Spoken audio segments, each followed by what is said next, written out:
அந்த டோல் அமைக்கணும், சாலை போடணும், அங்க ஒர்க்கர வச்சிருக்கணும், லைட்டு போடணும், எல்லாம் சீரிய பணி ஆற்ற வேண்டும். ஆம்புலன்ஸ் வச்சிருக்கணும். அப்படி பல விஷயங்கள் இருக்கு. நான் இல்லன்னு மறுக்கவே இல்ல. ஆனால் அதுக்கு ஆகுற செலவு பார்த்தீங்கன்னா, அதுல 10லருந்து 20% போறதா வச்சுக்கங்க. அப்ப ரூ. 200,00,00,000 இப்போ ஒரே ஒரு டோலுக்குன்னா ஒரு ரூ. 2,00,00,000 வச்சுங்க பர் டே. இல்ல 20,00,000 வச்சுங்க. 20,00,000த்துல ஒரு நாளைக்கு எவ்வளவு செலவாகும்ன்றீங்க? ஒரு 5,00,000 போட்டோம். ரூ. 15,00,000 ஒரு தனியார் எடுத்துட்டு போறாங்க பர் டே. ஒரு அப்ராக்ஸிமேட் கணக்கு தான். இது அக்யூரேட்டான கணக்கு இல்ல. ஒரு தோராயமான கணக்கு சொல்றேன். ரூ. 15,00,000 ஒரு நாளைக்கு தனியார் எடுத்துட்டு போறாருன்னா, அவரு இன்வெஸ்ட்மென்ட் பண்ணியிருப்பார். பல கோடி ரூபாய் போட்டு சாலை அமைச்சிருப்பாரு. அங்க தேவையானதெல்லாம் ஆள வேலைக்கு வச்சிருப்பாரு. எல்லாமே பண்ணியிருப்பாருன்னு சொல்ல.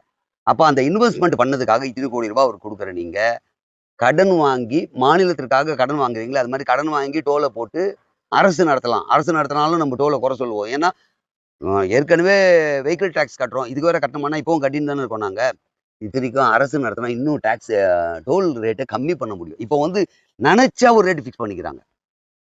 காலையில எந்திரிச்சா ஒரு ரேட் இருக்குங்க. ஒரு வாரத்துல அவங்க நெனச்சா ஒரு ரேட். 1 மாசத்துக்கு ஒரு ரேட்டுன்னு இருக்கு.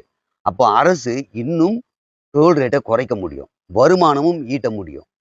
இல்ல, அதுக்கெல்லாம் இன்வெஸ்ட்மென்ட் பண்ணி அவ்வளோலாம் இப்போதைக்கு பண்ண முடியாது. ஒவ்வொரு டோல் அமைக்கிறது அத்தனை கோடி ரூபாய் ஆகும். சரி.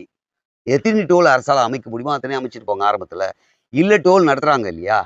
அவங்களுக்கு ஒரு குறிப்பிட்ட கால வரையறுக்கப்பட்ட விஷயம் இருக்கா? நீ ரூ. 1,00,00,000 போட்டிருக்க. லாபம் ரூ. 20,00,000 உதாரணத்துக்கு சொல்றேன். ரூ. 20,00,000 அப்போ 1/20 1/20 எவ்வளவு நாள்ல அங்க எடுக்க முடியும்? எத்தனை வண்டி வெஹிக்கிள் பாஸ் ஆகுது? இந்த கணக்கு எடுத்து 1/20 முடிஞ்ச அப்புறம் அந்த டோல அரசே எடுத்து நடத்துறான் இல்லையா? 1/20 அவங்களுக்கு குடுத்த இன்வெஸ்ட்மென்ட், அவங்களுக்கான ப்ராஃபிட் இல்ல வட்டி எல்லாம் போட்டு ஒரு ஒரு கணக்கு போட்டு, அந்த அமௌண்ட் வந்து அடுத்த நிமிஷம் டோல அரசே ஏற்று நடத்தலாம். அப்போ அரசு என்ன பண்ணலாம்? ஒரு பக்கம் இன்கம்க்கு வழி. இன்னொரு பக்கம் பொதுமக்களுக்கு டோல் விலைய கம்மி பண்ண முடியும். இப்ப பார்த்தீங்கன்னா ரூ. 50 ரூ. 75 ரூ. 100 ரூ. 125 இஷ்டத்துக்கு போடுறாங்க. அரசு தன்னுடைய வருவாய்க்காக மிக குறைந்த கட்டணமாக நிர்ணயம் செய்தால், மக்களுக்கும் பாரம் இருக்காது. அரசுக்கும் வருமானம் வரும். இதையும் பண்ண முடியும். நான் சொல்றது சிம்பிளா இந்த 2 விஷயம். இது மாரி 1000 விஷயங்கள் இருக்கு. தனியார் கிட்ட நம்ம ஒப்படைச்ச விஷயம். அந்த தனியார் கிட்ட குடுத்து, யாரோ தனி மனிதன் சம்பாதிக்கிறத விட, அரசுக்கே அந்த இன்கம் வந்தா நல்லாருக்கும். இத ஏன் இந்த நேரத்தில சொல்றேன்னா, இது போல பல முறை நான் வீடியோல சொல்லியிருக்கேன். அது காதுக்கு எட்டிச்சா இல்லையான்னு தெரியாது. இந்த புதிய அரசு ஏற்கவிருக்கும் விஜய் அவர்களுக்கு, தமிழக முதல்வராக பதவியேற்கும் விஜய் அவர்களுக்கு தாழ்மையான வேண்டுகோளாக இத நான் வைக்கிறேன். ஸோ இந்த மாரி நீங்க அனலைஸ் பண்ணுங்க. கோதண்டனோ, குப்பனோ, சுப்பனோ சொல்றத நீங்க ஏத்துக்க தேவையில்ல.